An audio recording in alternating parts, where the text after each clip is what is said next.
तो इस नए चैनल पर आपका सबका स्वागत है और मुझे बहुत खुशी है कि इस बातचीत के लिए आप यहाँ पर आए।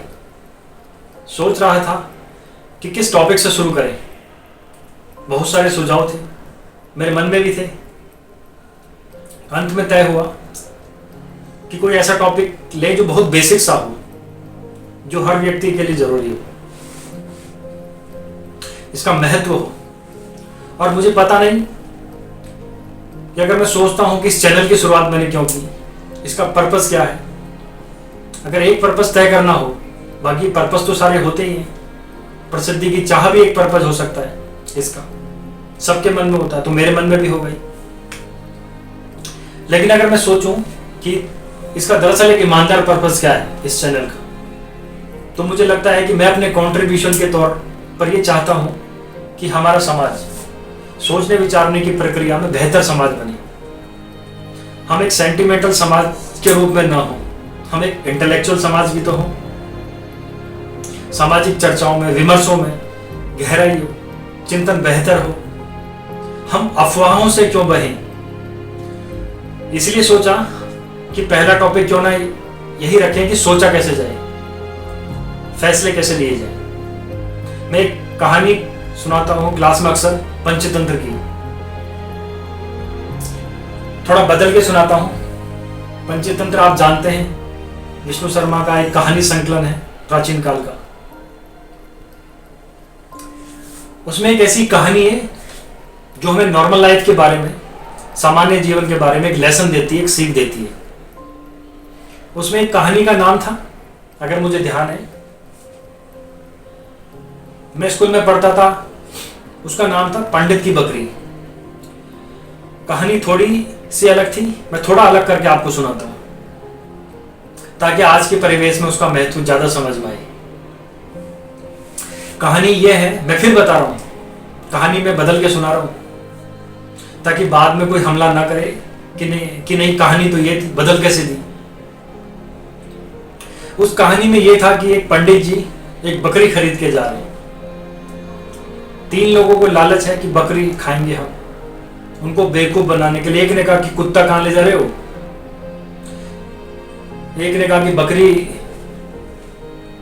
एक ने कहा कि आप कौन सा पशु बताया, मतलब 3 पशुओं के नाम बोले कि ये क्या ले जा रहे हो, वो कहां ले जा रहे हो। उन्हें कंफ्यूजन हो गया कि जरूर कोई बहरूपिया जानवर है और वो छोड़कर भाग गए। मैं इस कहानी को थोड़ा सा मोड़ करके सुनाता हूं कि एक बार एक आदमी छोटा सा बछड़ा खरीद के जा रहा था, सुंदर सा, और 3-4 चोरों की नजर पड़ी।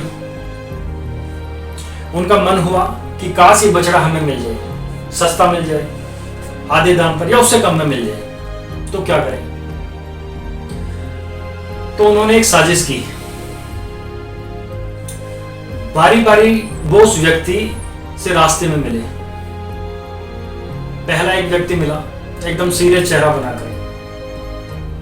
उसने कहा, अरे पंडित जी ये बकरी कितने की ली। पंडित जी ने कहा, यार ये तो बछड़ा है, बकरी थोड़े ना है। तो वो बड़े अच्छे से हंसा। उसने कहा, बछड़ा है, अच्छा। इतना कहते हुए वो मुस्कुराते निकल गया वहां से। पंडित जी को लगा अजीब भरा आदमी है। फिर देखा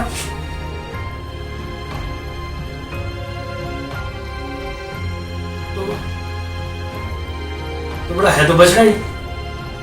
उसका उतना ही काम था, किया और निकल गया। अब वो आगे चल रहे हैं, करीब 100-200 मीटर के बाद एक दूसरा आदमी अलग जगह से आया। अब इनके बीच में आपस में सांठ गांठ है, ये इनको नहीं पता।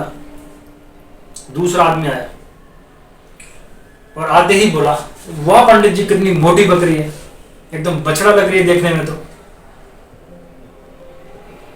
अब इसको लगा कि यार ये तो मसला फंस गया। ध्यान से देखा, यार है तो बछड़ा ही लाया। तो वही तो कह रहा हूं, देखने में लग रहा है एकदम मोटी बकरी। ये कहकर वो भी निकल गया। फिर 1 किलोमीटर बाद तीसरा आदमी मिला और उसने कहा, पंडित जी बस ऐसी ही बकरी चाहिए मुझे भी, कहां मिलेगी ऐसी बकरी। पंडित जी ने फिर थोड़ा धमकाते हुए कहा, कि बछड़ा है भाई, लेकिन अब वो दबाव कम बना रहा था, अब वो खुद दबाव में था, वो भी ठहाका मार करके, बछड़ा ऐसा होता है, अच्छा, ये कह करके चला गया। फिर चौथा आदमी जो असली था उनका मास्टरमाइंड, चीफ कॉन्स्पिरेटर, फिर वो आया पैसे गिनते हुए। उसने कहा अरे अरे अरे अरे, ऐसी ही बकरा चाहिए, ऐसी ही बकरी चाहिए, कितने की मिलेगी, कितने की मिलेगी। पंडित जी को लगा उससे बहुत बड़ी गलती हो गई, मैं तो बकरी खरीद के ले आया बछड़े के नाम पे या बछिया के नाम पे। फिर लगा घर जाऊंगा, घर पे पिटूंगा, इससे अच्छा नुकसान कम कर लेता हूं। तो एज्यूम कीजिए उस जमाने में 100 रुपए के आसपास का लिया था, तो उन्होंने बताया कि मैंने 100 का लिया है, मतलब 100 का, बकरी तो 20 रुपए की आ जाती है। लेकिन ये इतनी तंदुरुस्त है, अगर आप चाहें तो मैं इसके बदले आपको 40 रुपए दे सकता हूं। पंडित जी को लगा कि यार चलो 60 का नुकसान सही, कम से कम 80 का तो नहीं, और 40 का उसको दिया और खुश होकर के घर लौटे कि बच गया आज तो। अब ये जो पंचतंत्र की कहानी है, ये इसलिए है कि जब हम जीवन में निर्णय करते हैं तो हमारे पास बहुत सारे उटपटांग से इनपुट्स आते हैं, और यदि आप बहुत समझदार इंसान नहीं है तो इस बात का पूरा खतरा है कि कोई ना कोई कभी ना कभी आपको बेवकूफ़ बना ही देगा।